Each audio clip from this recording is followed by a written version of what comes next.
Ladies and gentlemen, JPFA awardun man in the bella. Guess who? Guess who? My captain Bruno Miguel Fernandes Abate.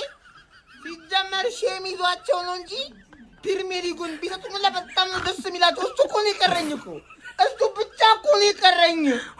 በስመቲው በነፃ ወጣ። እንግዲህ ምንም ማድረግ አይቻልም። እንግዲህ ወያላ ኢሪዝ ዋሪሪዝ። እሺ ብሩኖ ፈርናንዴዝ ፔፌውን አሳክቶታል። ትክክል ነው ይገባዋል ከሚለው ጀምሪና እስቲ ማጠቃለያ ሀሳብ ካለሽ ከዚህ ጉዳይ ጋር በተያያዘ ቪዲዮ ሰርተህ ነበር ከዚህ በፊት ይመስለኛል። አግኝተነዋል መሰለኝ ብሩኖ ፈርናንዴዝን የኒኮ ራይሊ ተከራክረን ነበር አስተውሳለሁ። እኔ በፔፌ ጉዳይ እኔና አንተ በራይስና በብሩኖ ተከራክረን ነበር። አሲስቱን ከሰበረው ግን ችግር የለውም ብዬ አምኜ ነበር። እኔ እንዴ እንቅስቃሴው ራሱ ጥሩ ነበር። የውድድር አመቱን ያሸነፈው ግን ምን አለ መሰለህ ዩናይትድ ፕሪሚየር ሊግ ተብሎ ከተቋቋመ ጊዜ ጀምሮ 8 ተጫዋቾች ይሄንን እንትና አሳክተውለታል። አቃለ 8 ተጫዋቾች ማለት ነው። ግን ይሄንን 20 አመት የቅርቡን 20 አመት የምትወስድ ከሆነ 4 ተጫዋቾች በዚህ ክብር ከፊት ታስቀድማቸዋል። ሮናልዶ 2006 2007 እና 2007 2008 እሱ ነው ያነሳው። ማንንም አይረሳውም። 2007 8ቱን ሮናልዶ ያረው ደግሞ ባላንዶር ምን ያልወሰደ የግል ሽልማት ይደገማል ይላሉ አንዳንዶች። እሺ ከዛ 8-9 ደግሞ ሪያን ጊግስ በልቶ ነበር። ያኔም ጥሩ የውድድር ዘመን አሳልፏል። ብቻ ዶሚኔት ያደረገበት አመታት ነበሩ ዩናይትድ ያኔ። ከዛ 2009-2010 ደግሞ ሮኒ በልቶ ነበር። ያው ሮናልዶ ከወጣ በኋላ ሙሉ ኃላፊነት የማጥቃት ኃላፊነት እሱ ነበር ወስዶ ሲንቀሳቀስ የነበረውና ከ16 አመት በኋላ ላግዝሽ እንጂ ከዛ በኋላ 2010-2011 ዩናይትድ ፕሪሚየር ሊግ በላ ጋሬዝ ቤል ወሰደ። ከዛ 2012-2013 ዩናይትድ በላ ፕሪሚየር ሊግ ጋሬዝ ቤል ወሰደ። ጋሬዝ ቤልም ደግሞ ከሮናልዶና ከሜሲ ቀጥሎ አይጠራም ይላሉ ደግሞ አንዳንዶች አስቂኝ ሰዎች። ጋሬዝ ቤል በጣም ትልቅ ተጫዋች እንደ ዩናይትድ ስታነሽ ጎን ለጎን ይማለለ ማለት ፔፌን ስናነሳ ቤልም አሳክቷል። ኢንዲቪጁዋል አዋርድ ነው ከፍ ያደርግ ዩናይትድ ነበር የበላው ግን ቤል ነበር የተመረጠው ፔፌ ላይ። ትክክል። አራ ጋሬዝ ቤል ትልቅ አይከነና ተጫዋች ነው። ከዛ በኋላ ነው ከ16 አመት ጥበቃ በኋላ ብሩኖ ፈርናንዴዝ እንግዲህ ያው እያንዳንዱን በተለይ ኢንዲቪጁዋል ትሪዮ ነው የሚባለው ኢንዲቪጁዋል ሶስትዮሽ ክብር እሱን ያሳከው የፕሪሚየር ሊግ ያመጡ ተጫዋች የፒኤፍኤ የጸሐፊዎች የጋዜጠኞች ያመጡ ሽልማት እና የዩናይትድ የሚያመጡ ምርጥ ተጫዋች ተብሎ ተሸልሟልና እያንዳንዱ ሽልማት ይገባዋል ብዬ አስባለሁ። መቼስ የሚከራከር ያለ አይመስለኝም። አንዳንዶች ምን ይላሉ ለአርሰናል ተጫዋች ነው የመረጥኩት ብሏል። ስለዚህ ያመነው ራሱ የአርሰናል ተጫዋች እንደሚገባው ነው የሚሉት። ግዴታ እኮ ነው ለራሱ መምረጥ ስለማይችል እኮ እንዴት ለራስ ትመርጣለህ? እንደቻለም እኮ ግዴታ ነው። በእርግጥ የራይስ አድናቂ እንደሆነ ነው የሚሰማኝ እኔ ብሩኖ ፈርናንዴዝ። ከዚህ በፊትም አብሮ ትሬኒንግ ሰርተዋል ምናምን ስለ ራይስም ብዙ ጊዜ ያወራል ምናምን ነገር እሱ ስሙን ሜንሽን ባያደርግም ያው ግልጽ ይመስለኛል ለዲክላን ራይስ በጣም ትልቁ ተፎካካሪ ነበር። እሱም ያንን ውድድር ዲዘርቭ ያደርግ ነበር። ግን ብሩኖ ፈርናንዴዝ አሳክቶታል። እንግዲህ የቀዩ ምድር ሉል ይሄንን አሳክቶታል። 21 አሲስቶችን አድርጎ ነበር ያጠናቀቀው።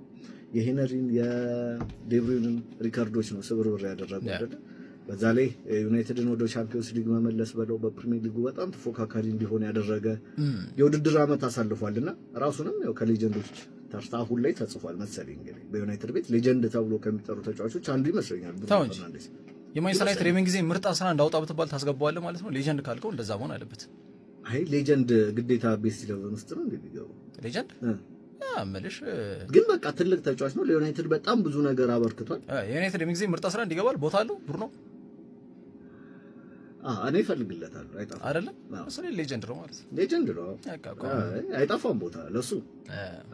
ስንት ሌጀንድ ተብሎ ስለዚህ በጣም የሚገባው አይነት ተጫዋች ነው ብሩኖ ፈርናንዴዝ።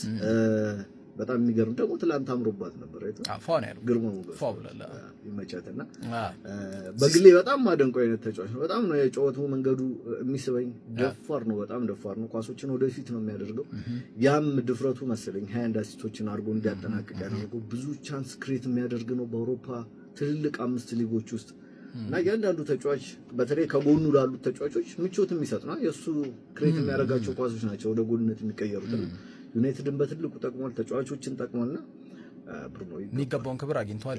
ይገባዋል። በደንብ ቅር ያለው ካለ ሀሳብ መስጠት ደግሞ ክፍት ነው ብዬ አስባለሁ። እኔ ያለ አይመስለኝም ሚኪ አሁን እንደዚህ ያለ ራይስ ይገባዋል የሚሉ አሉ። ታው ይሄ እንጃ ልክ አይደለም። ታው እንጂ አይ ማለት በሁለቱም ሚዛን ላይ ካደረግናቸው በባለፈው ሲዝን ብሩኖ ፈርናንዴዝ የተሻለ አድርጓል በፕሪሚየር ሊግ አይደል? ክርክር ሊኖር ይችላል። በእርግጥ የሰው ሀሳብ የተለያየ ስለሆነ እንደዚህ ይሁን አትልም። ግን እንግዲህ እንደ ጆ ሀሳብ ራይስ ይገባዋል እኮ ልክ ናችሁ፣ ግን ከብሩኖ ቀጥሎ ነው የምትይው ነው። እኔ አባባሌ ያሳዩት እንቅስቃሴ እሱ ስለሚገልጽና ግን ራይስም በጣም ትልቅ ተጫዋች ነው፣ ምንም ጥያቄ የለውም። ግን ብሩኖ ፈርናንዴዝ ይገባዋል። ሃትሪክ ብሩኖ ማግኒፊኮ ፈርናንዴዝ የፕሪሚየር ሊጉ የዓመቱ ምርጥ ተጫዋች፣ የፒኤፍኤ የዓመቱ ምርጥ ተጫዋች፣ የራይተሮች የዓመቱ ምርጡ ተጫዋች ብሩኖ ማግኒፊኮ ፈርናንዴዝ እንዲሁም በአንድ ዓመት ውስጥ ከፍተኛ አሲስት አድራጊ ብሩኖ ማግኒፊኮ ፈርናንዴዝ የ2025-26 ብሩኖ ይለያል። ዛሬ ሙሽራ መሆኔን አውጃለሁ ማለት ነው። ዛሬ ሙሽራ ነኝ። ብሩኖ ፈርናንዴዝ የፒኤፍኤ አዋርድን ማሸነፍ ችሏል። የ2026 ማለት ነው። ዴክላን ራይስ ነው አስከትሎ ሚዜሙ ሙሽራውም ተለይቷል ማለት ነው። እንግሊዝ ፕሪሚየር ሊግ የዓመቱ ምርጥ ተጫዋች ሽልማትን ማሸነፍ ችሏል። እዛም ላይ ሚዜው ማን እንደሆነ ታውቃላችሁ። ዛሬ ሚዜውን አስከትዬ ሙሽርነቴን በማረጋገጥ የፒኤፍኤ 2026 አዋርድን አሸንፌያለሁ። ይመቻችሁ። ለብሩኖ ፈርናንዴዝ ያላችሁን ሀሳብ አስተያየት ኮሜንት ሴክሽን ላይ አካፍሉኝ። ይመቻችሁ። ከ4 ወራት በፊት በብሩኖ ፈርናንዴዝ ጉዳይ ለአንዳንድ ተቃራኒ ክለብ ደጋፊዎች ያልኳችሁን ነገር አንዴ ላስታውሳችሁ። ይሄ ገና ነው ማይ ብራዘር፣ ገና ነው። ገና የአሲስት ሪከርድ ይሰበራል። ገና ደግሞ ይሄን የግል ዋንጫ በእጅህ ይዘህ የዓመቱ መጨረሻ ላይ እናይሃለን። እንዳልኩትም አልቀረም። ይኸውልህ የአሲስት ሪከርዱም ተሰባብሮልሃል።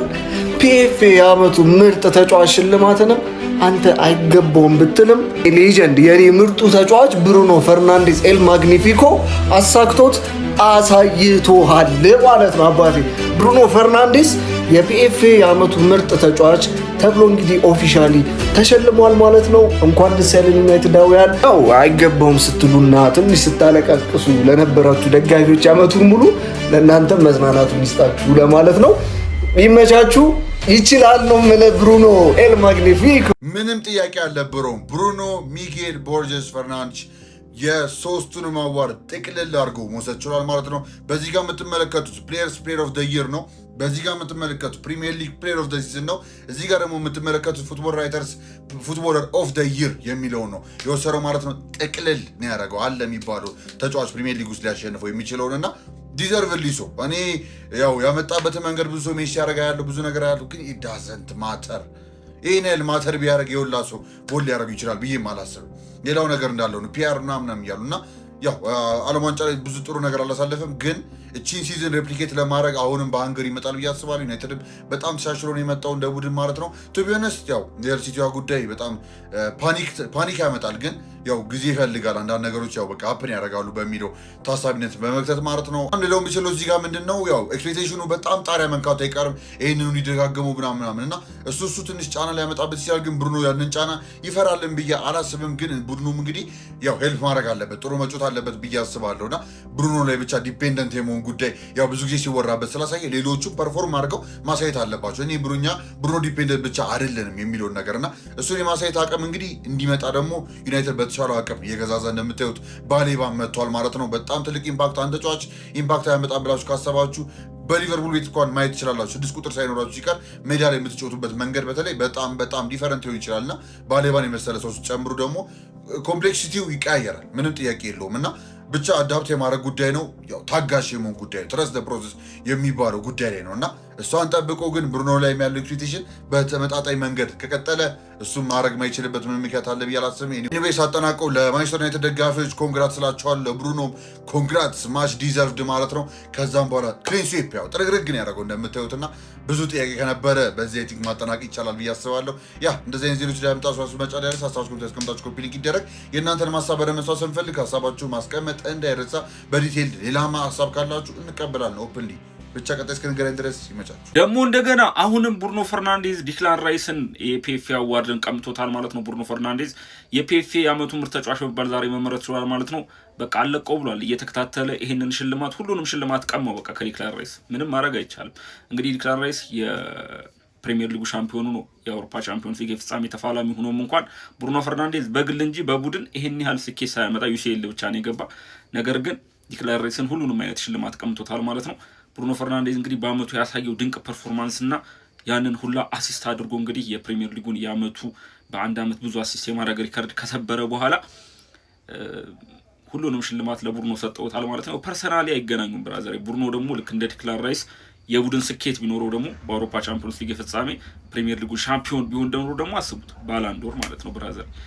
ያው ብሔራዊ ቡድን ጋር ያደረጋት ነገር ነው ትንሽ ወደ ኋላ የጎተተችው እንጂ እዛ ጋር ምቀኛ ምናምን ባይሆን ኖሮ እንደ ማንቸስተር ዩናይትድ ቢጫወት ባላንዶር ያለ ምንም ጥርጥር። ግን ማንቸስተር ዩናይትድ ቤት ያደረገው ግን ይሄ እንደውም ያንስበታል አምና ካደረገው ነገር አንፃር ማለት ነው። ዩሲኤል ሊያስገባን እሱ ነው ብራዘር። ሃትሪክ ብቻውን ብሩኖ ፈርናንዴዝ እያስከተለ ያንተን ተጫዋቾች እያንዳንዱን የግል ሽልማት በዚህ ሲዝን ጥርግርግ አድርጎ በለው ብቻውን ሄዶ ማለት ነው። በነገራችን ላይ ለዚህ ነበር እኔ ብሩኖ ፈርናንዴዝ ብቻ ነው የሚገባው እሱ ማያሸንፍ ከሆነ የግል ሽልማቶችን በሙሉ ፕሌየር ኦፍ ዘ ሲዝን፣ ፕሪሚየር ሊግ፣ ፒኤፍኤ ሁሉንም ማሸነፍ ያለበት ብሩኖ ፈርናንዴዝ ብቻ ነው ስለነበረው ለዚህ ነው ማለት ነው። እዚህ ጋር እንደምትመለከቱት እንግዲህ ፒኤፍኤ ፕሪሚየር ሊግ ቲም ኦፍ ዘ ይር ነው። ከነዚህ ውስጥ የአርሰናል ተጫዋች 5 አለ፣ 4 ደግሞ የማንቸስተር ሲቲ ተጫዋቾች ናቸው።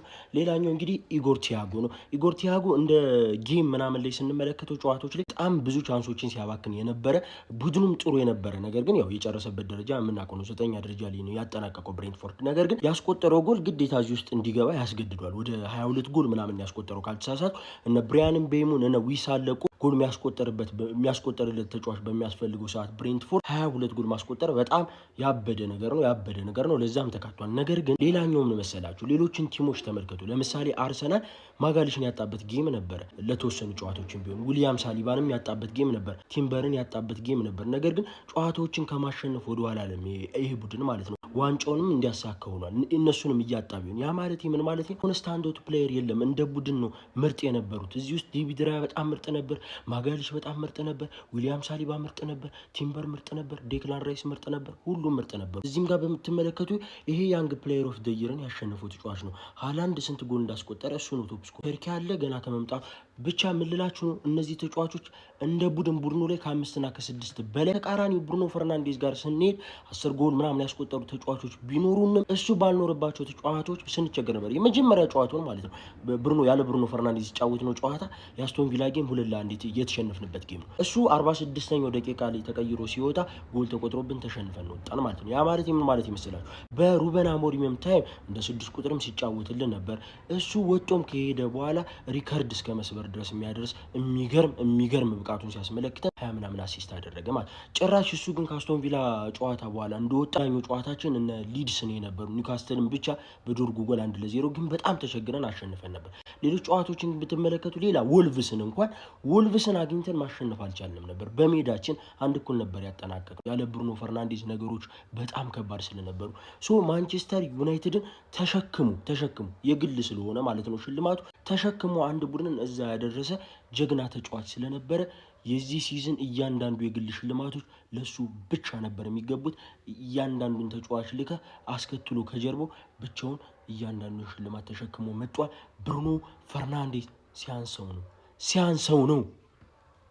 ብሩኖ ሚጌል ፈርናንዴዝ ይላል። አሁንም እንግዲህ አመቱ ጠራረግ ሃትሪክ ነው የሰራውና ፕሊስ እንደው ኮንግራ ምናምን ማለት ባትችሉ ዝም በሉ እስቲ በቃ ዝም በሉ። ብሩኖ ራሱ የመረጠው የአርሰናል ተጫዋችን ነው።